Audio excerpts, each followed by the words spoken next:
নমস্কার, cook with চৈতালিতে সবাইকে স্বাগত। আজকে আমি আপনাদের সাথে দই বড়ার রেসিপি শেয়ার করব। এর জন্য আমি 1 কাপ বিউলির ডাল ভালো করে ধুয়ে পরিষ্কার করে নিয়ে 2 থেকে 3 ঘন্টার জন্য ভিজিয়ে রেখেছিলাম। ডাল ভিজে গেলে সেটা মিক্সার গ্রাইন্ডারে দিয়ে একটা পেস্ট বানিয়ে নিয়েছি।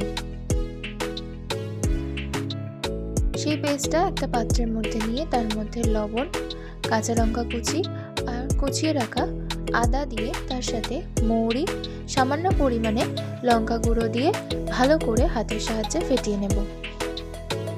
ভালো করে ফেটানো হয়েছে কিনা সেটা দেখার জন্য একটা বাটিতে কিছুটা জল নিয়ে তার মধ্যে একটুখানি ব্যাটার দিয়ে দেখব। যদি ব্যাটারটা ভেসে থাকে তাহলে বুঝবো যে ব্যাটারটা ভালো করে ফেটানো হয়েছে। এবার কড়াই সাদা তেল গরম করে এরকম বড়ার আকারে ডাল বাটার ব্যাটারটা দিয়ে দেব।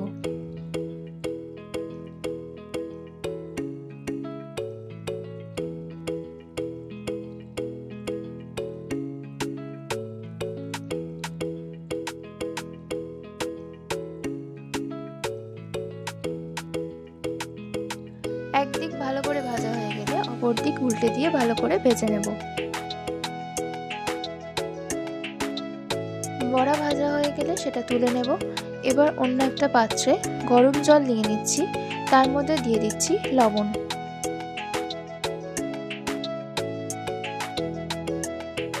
জলটা হালকা উষ্ণ হতে হবে। এবার এর মধ্যে ভেজে রাখা বড়াগুলো দিয়ে দেব।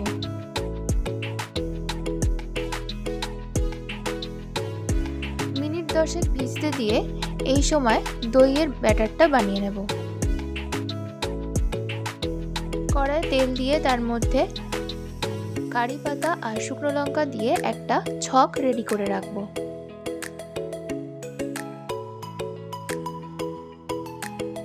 এবার অন্য একটা বাটিতে দই নিয়ে নিচ্ছি।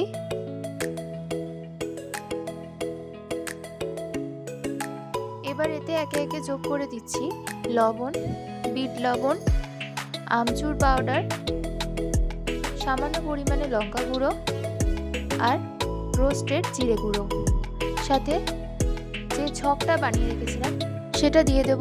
আর দিয়ে দিচ্ছি 150 গ্রাম মতো খেজুরের গুড়। 400 গ্রাম দইয়ের জন্য আমি 150 গ্রাম মতো খেজুরের গুড় নিয়েছি। এবার ভালো করে ফেটিয়ে নেব। এবার একে একে বড়াগুলো একটা প্লেটের মধ্যে সাজিয়ে নিচ্ছি। রেসিপিটাই আমি সম্পূর্ণভাবে হেলদি করে বানিয়েছি। চিনির ব্যবহার করিনি, তার বদলে গুড়ের ব্যবহার করেছি। আপনারা চাইলে চিনির ব্যবহার করতে পারেন গুড়ের বদলে। স্বাদের খুব একটা কোনো হেরফের হবে না।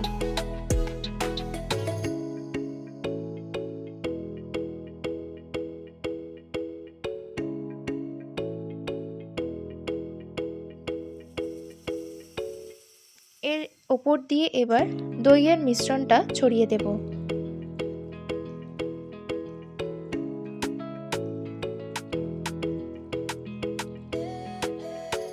শেষে ওপর দিয়ে সেও ভাজা আর মিষ্টি চাটনি ছড়িয়ে দিয়ে সার্ভ করুন দই বড়া।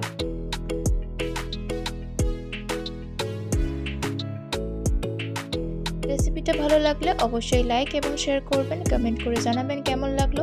আরও নতুন নতুন রেসিপি পাওয়ার জন্য কুক উইথ চৈতালি চ্যানেলটি অবশ্যই সাবস্ক্রাইব করে দেবেন।